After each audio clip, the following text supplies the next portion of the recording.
Para peserta ujian tertulis berbasis komputer seleksi bersama masuk perguruan tinggi negeri atau SBMPTN di Universitas Lambung Mangkurat mengerjakan 180 soal pilihan ganda. Satu di antaranya yakni ada Naswa Karin, 19 tahun calon mahasiswa baru asal Kota Kandangan, Kabupaten Hulu Sungai Selatan, Provinsi Kalsel. Selesai menjalani tes, Naswa ketika ditemui mengatakan bahwa ia sudah berhasil mengerjakan semua soal. Untuk mengetahui informasi lebih lengkapnya mengenai situasi di sana, saat ini kami sudah tersambung dengan jurnalis dari Banjarmasinpos, ada Muhammad Rahmadi yang akan melaporkannya. Silakan rekan Rahmadi. Hari ini adalah hari pertama pelaksanaan UTBK SBMPTN di Kalimantan Selatan yang terpusat di kampus Universitas Lambung Mangkurat Banjarmasin, di mana para peserta itu mengikuti ujian dari pukul 7 lewat 45 WITA sampai dengan 11.30 WITA.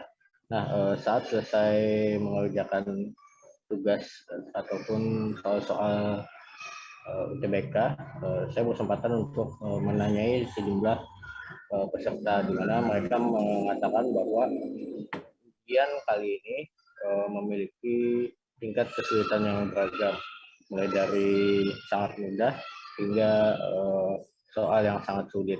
Begitu juga dengan uji materi yang baru pertama kali diadakan untuk tahun ini, yaitu bahasa Inggris. Namun secara keseluruhan para peserta menilai tingkat kesulitannya bisa teratasi.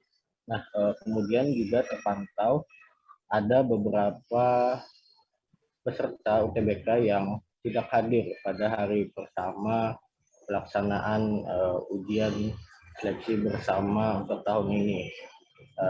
Terlihat dari beberapa meja yang kosong tanpa diisi oleh peserta, dan hal itu pun dibenarkan oleh Wakil Rektor 1 Universitas Lambung Mangkurat. Nah, padahal pihak kampus sudah memberikan waktu kompensasi selama 1 jam dari waktu mulainya pelaksanaan ujian. Namun setelah habis batas waktu 1 jam itu, para peserta yang juga tidak hadir maka dianggap gugur, sehingga selanjutnya dipersilakan untuk mengikuti seleksi mandiri bila tetap ingin masuk ke perguruan tinggi negeri. Nah, seleksi bersama masuk perguruan tinggi ini juga dilaksanakan secara serentak pada 23 tempat yang ada di kampus Universitas Lambung Mangkurat, di mana panitia itu menyediakan sebanyak 700 komputer untuk memfasilitasi para peserta. Dan selanjutnya hal itu juga akan dilakukan pada pelaksanaan selanjutnya hingga gelombang kedua. Begitu. Baik, terima kasih rekan Muhammad Rahmadi dari Banjarmasinpos atas laporannya. Selamat bertugas kembali. Jangan lupa subscribe, share, komen, dan like ya.